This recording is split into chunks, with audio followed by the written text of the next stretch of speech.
Every once in a while, I started coming at you with my thoughts on the Warwind spoilers that we got today. There was a bit of a leak, so we did get a bunch. Let's get right to it. There's a lot. So first, we're getting everyone's favorite planeswalker, Oko. This one is Oko Warwind's Liege.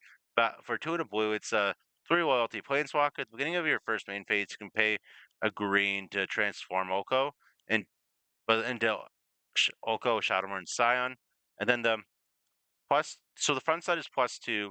Up to one target creature gains all creature types. This is indefinite, doesn't end, so it's just permanently changeling. And then +1, target creature control gets -2/-0 until your next turn. And then next backside you can you can pay blue to transform them. Then -1 is to mill 3 cards. You can put a permanent card from among them into your hand, and then -3 to create 2 Alk tokens. Get to make 2 Alk tokens this time, but it's a minus like it should have been the first time around, instead of a +1 to Alk something. And then you can -6 to choose a creature type. You get an emblem with creatures you control of the chosen type get +3/+3 and vigilance and hexproof. So the interesting thing about this Oko is the front side is all the pluses, backside is all of the minus abilities. So I think it'll create some interesting decisions in regards to how you're going to use it. The next card is Bitter Boom Bear, which is something I'm going to need to get a couple copies of, but it's black for a 1/1 with flash and flying. Beginning of your upkeep, you lose 4 life and create a 1/1. So you lose a life, sorry, not lose a life. You create a 1/1 blue and black fairy with flying. So it's bitter. It's a throwback to Bitter Blossom, but instead of being an enchantment that's harder to deal with, you get a creature with flash, so you can just hold up either a counter spell or removal for your opponent's threat. If they don't do anything that you're actually interested in dealing with, you can just cast this and then just go to town with tokens. And then the next one is Meek Attack. It's 2 in a red for an enchantment. You can pay 1 in a red to put a creature card with total power and toughness 5 or less from your hand onto the battlefield. That creature gains haste. And the beginning of the next end step, sacrifice that creature. So it's throwback to Sneak Attack, but just it's way harder to. It's way more expensive to activate when you can only put small creatures into play. I don't really know what you want to be doing this in, but it's kind of cool. Then the next one is Glenelyndra's Answer. 2 blue for an instant. Can't be countered. Counter all spells your opponents control and all abilities they control.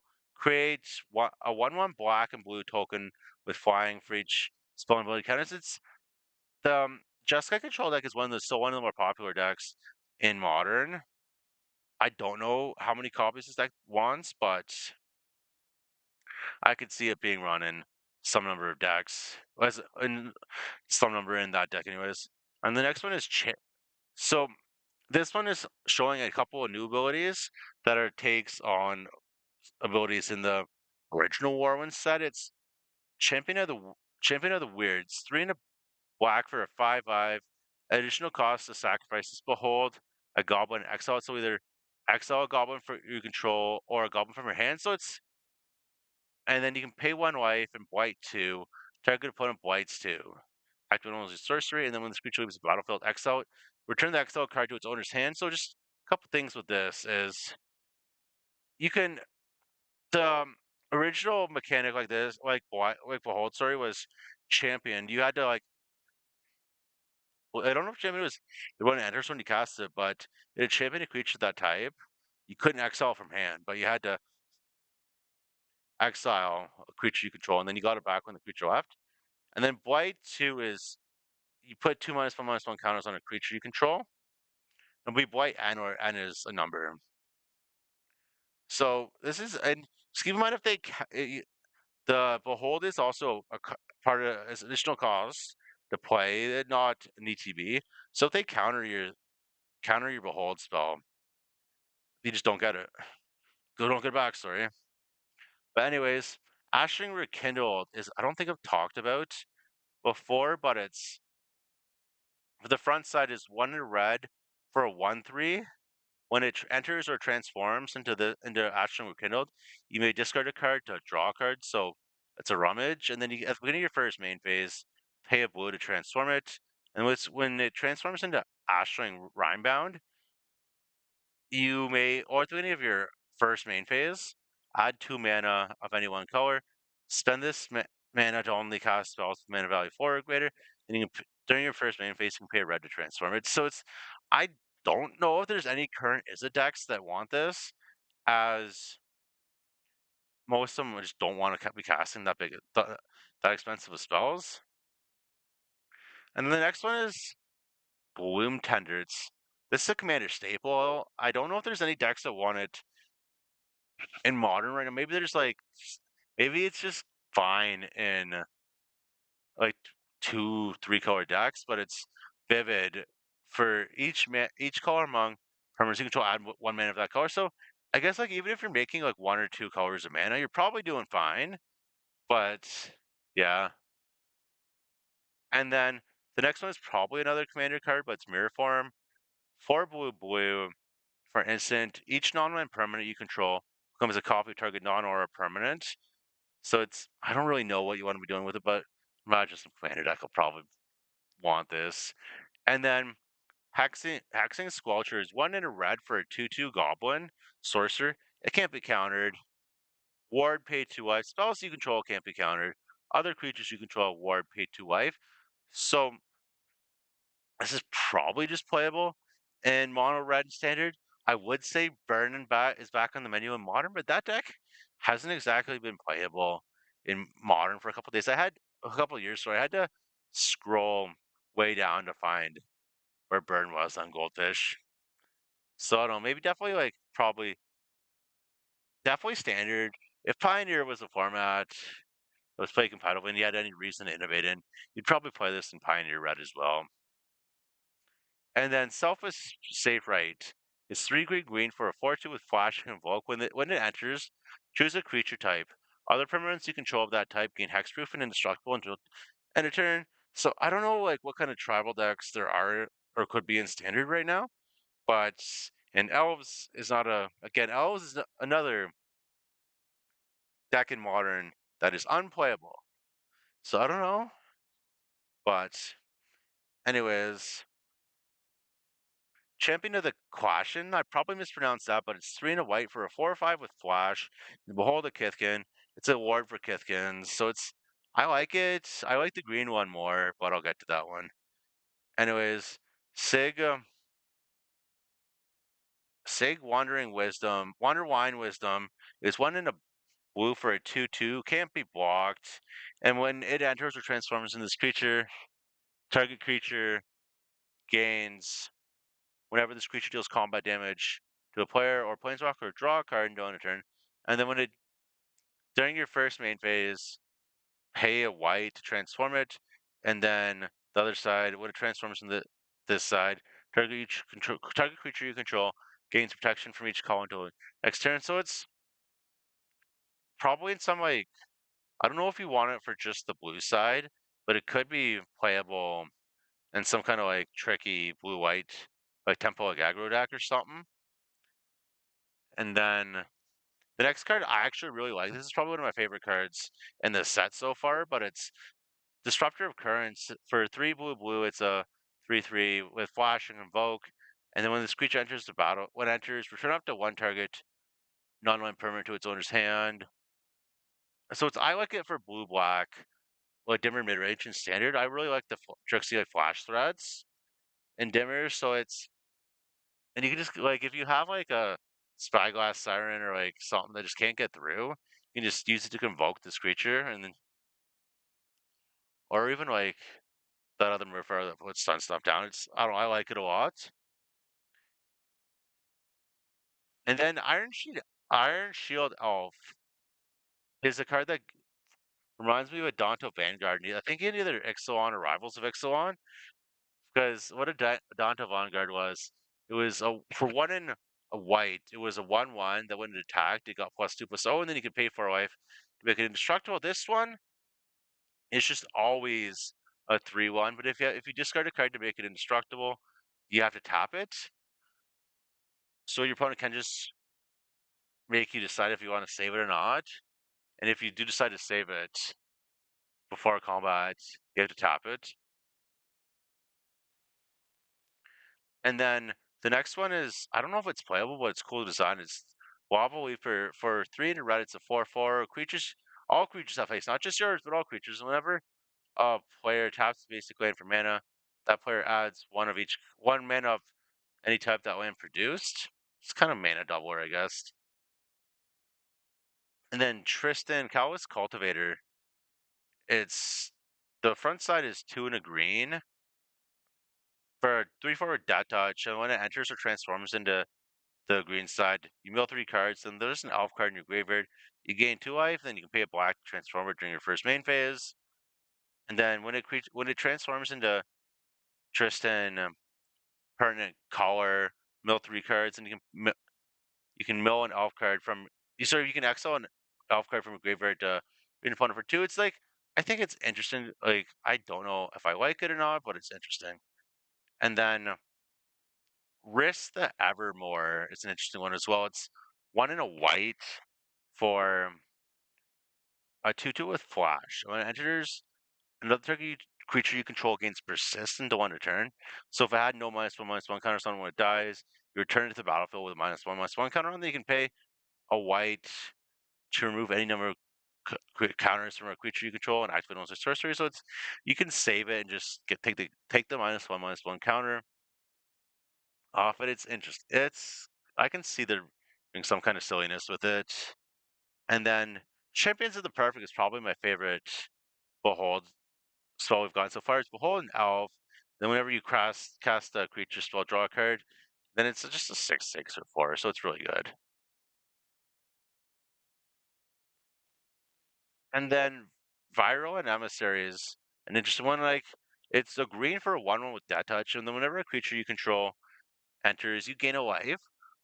So it's I haven't been playing much Arena past couple months, so it's I've been stuck just like in super low levels on the ladder. So I keep running into the mono white life gain deck that just sometimes just gets you. I don't know. I just don't think there's any reason to splash into green for that deck. But if there is, they get another redundant effect. This one might be one of my favorite cards in this set, but it's Spell Snare. So we're getting Spell Snare into Modern for like, the first time in like 20 years, maybe. Sorry, Spell Snare into Standard for like first time in 20 years, and we're getting if Pioneer ever becomes a reasonable format, well, playable format, we can just play it in Pioneer now too. But it hits a lot of stuff. Just let me closed.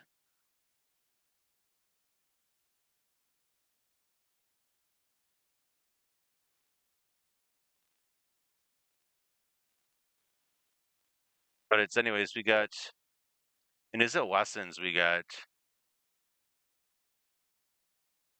can hit Abandoned Attachments, Accumulate Wisdom, Combustion Technique, Iroh's Demonstration, Eloquentia, Artist Talent. So it's really good in the mirror at least.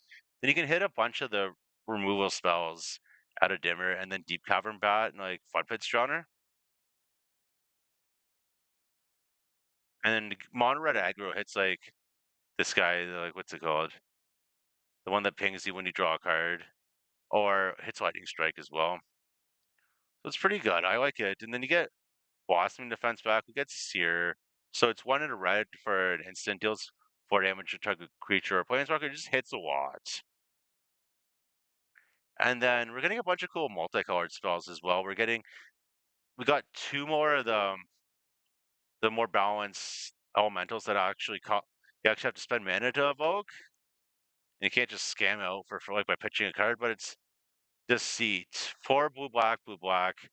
When it enters, if blue was spent, you return another target non-land permanent to its owner's hand. Notice how you can't just whoop it. You can't whoop it to avoid sacking it if you evoked it.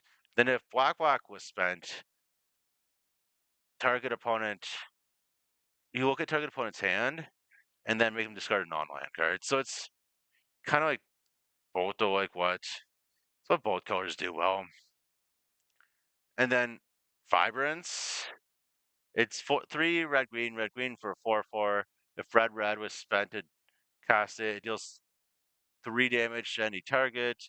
And if green was spent to cast it, search your library for a land, not just a basic, but any land, and then put in your hand reveal and gain 2 life. So one thing I was thinking about, another cool thing I was just thinking about today about these cards is if you're just one of the colors, you can um you can get like you can just evoke it for one of the effects early and just not or you can just hang if you're close to just like hard casting it, you can just still get one of the effects, but you can get both of the effects if you're both colors, which is neat. And we're getting like commands in this again. I think like Ashling's command has been around for a while. I just haven't talked about it. It's three blue red for a kindred instant elemental. Choose two. Create a token that's a copy of target elemental you control. Target player draws 2 cards. It deals 2 damage to each creature target player controls. And then target player creates 2 treasures. So I think this is like mostly like relevant things you want to be doing. I can see it being okay, but it's like 5 mana is a lot. And like none of the Izzet decks really want to be doing this kind of like paying 5 mana for a spell right now because it's like mostly looting and lessons. I mean, maybe the looting might, because like you can just draw 2 cards. But and then we're getting figure of fable. It's green white for a spirit for a Kithkin, sorry. Then you can pay a green white to make it a Kithkin scout with base power toughness 2 or 3, and then one green white green white. If it's a scout, it becomes a soldier with base power toughness 4 or 5, and then 3 green white green white green white. If it's a soldier, you can make it a 7 white with protection from each of your opponents. So I don't know. It's just like I feel like we haven't really had a figure type a card like this where you just have to sink a lot of mana into be playable since we got like Warden of the First Tree like one of the original like Khans of Tarkir sets. So I don't know. And then we're getting another Merfolk seems really cool, but it's white blue for a 2/2 with flash. And when it enters the battlefield, untap each other merfolk you control, and each other as long as you attack with 3 or more merfolk this turn, it merfolk you control get +1/+. Oh, I've been playing modern like a lot, modern a lot for just over 10 years, about 11, over like maybe 11, 12 years now. And there's been a couple times where like I've seen like a few like white blue merfolk decks, but the white was mostly for sideboard cards. Like there was well, I think it was after like so at some point in like the original like Salon block where the merfolk decks were splashing green because they got another ward that just it was just like a green blue for a 2/2 that pumped your other merfolk and just didn't do anything else. And they also got a 1 drop that I think got +1/+1 if you controlled an island or something like that, which is if you're gonna be playing green in your Merfolk deck, you're probably playing Breeding Pool and maybe like Botanical Sanctum. But I don't know, it's just the the appeal for Merfolk is just to have like one color. You can disrupt your opponent's mana and just be stable on your own. I mean, I guess like the Merfolk decks did run a lot of like non-basics and a lot of mutavaults, but yeah, I don't know. You'd have to like Merfolks again, not a.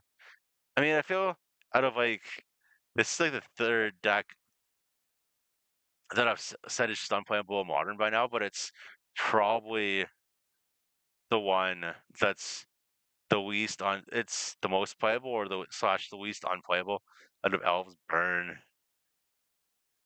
and that now it's like I don't know, it's still really bad. Like not a good modern deck anymore, but it's maybe standard, like I don't know. And then the next one is Grub's Command. It's 3 black red for a kindred sorcery goblin. Choose two. Create a token that's copied to a goblin you control. Creatures target player controls get +1/+1. and hasten on a turn. Destroy target artifact or creature, and then target player mills 5 cards, and then puts each goblin's mill display in their hand. Like I don't know. I guess if you just like, I like the anthem mode, and maybe like kill like the removal stall mode, but I still don't know if I like this one. I mean, it's like the Ashn's one just seems way better.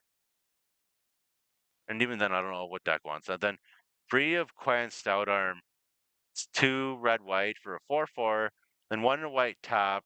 The other creature you control gains fine life until end of turn. And then at the beginning of your end step, if you gain life this turn, exile cards from the top of your library.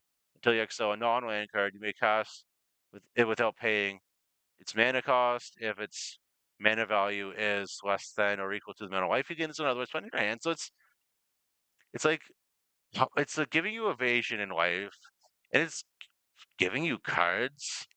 Like I don't really know. I don't really think there's a playable red white deck in standard right now. But if there was, I'd probably.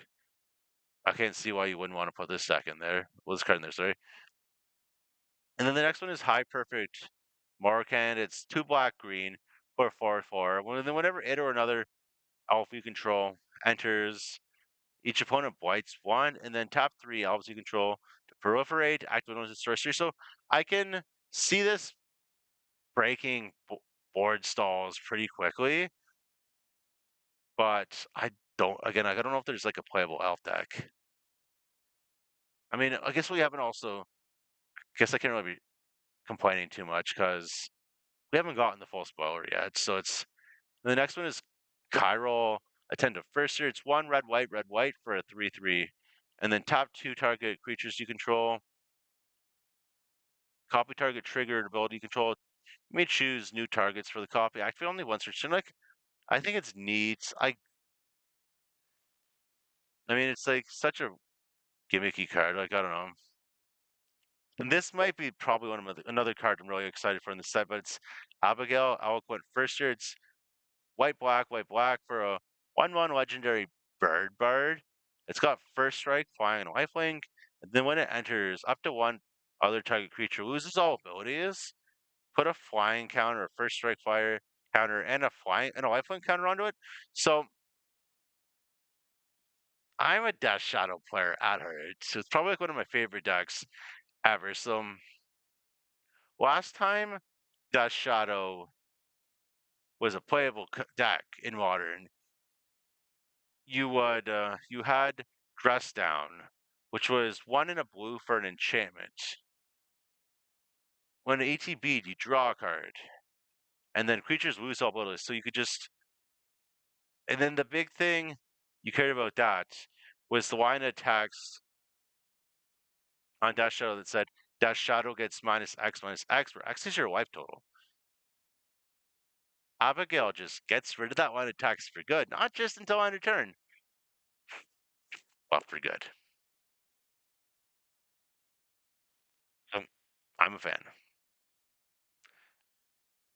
And then the next one is Sonar Innovative First Year. It's 2 blue black, so it's 2 blue red for a 2/4, and then Vivid. At the beginning of your first main phase, reveal cards from the top of your library until you reveal X non-land cards, or X is the number of permanents you control. For each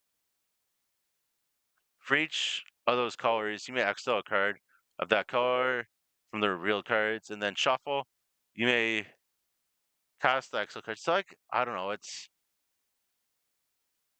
are we just getting another dumb blue red deck? Like I don't know. We're getting a bunch.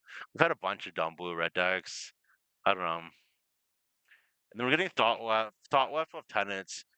Green white for a 2/2. When it enters, it or another kid you control enters, target creature you control gets +1/+1 and trample on one turn. This can really break through board states pretty reasonably. And then the other one, I actually like Voracious Tomb Skimmer a lot too. It's blue black, blue black, blue black for a 2/3 with flying. Whenever you cast a spell during an opponent's turn, you pay 1 life. If you do, draw a card. I've already said in this video I like playing dimmer mid range in standard on my opponent's turn. So this is cool. I like. not gonna talk about any of those. Probably. We already knew we were getting, we knew we were getting the remaining Shocklands a while ago. Again, they pushed Lowyn Eclipsed back so they could push Spider-Man out. Where so now that we're not get now the EOE Shocklands just rotate out of standard like a Bowie the whole year before these ones do. So it's super frustrating. Anyways, I'm actually super happy with this set so far. I hope everyone else is too. Please let me know your thoughts.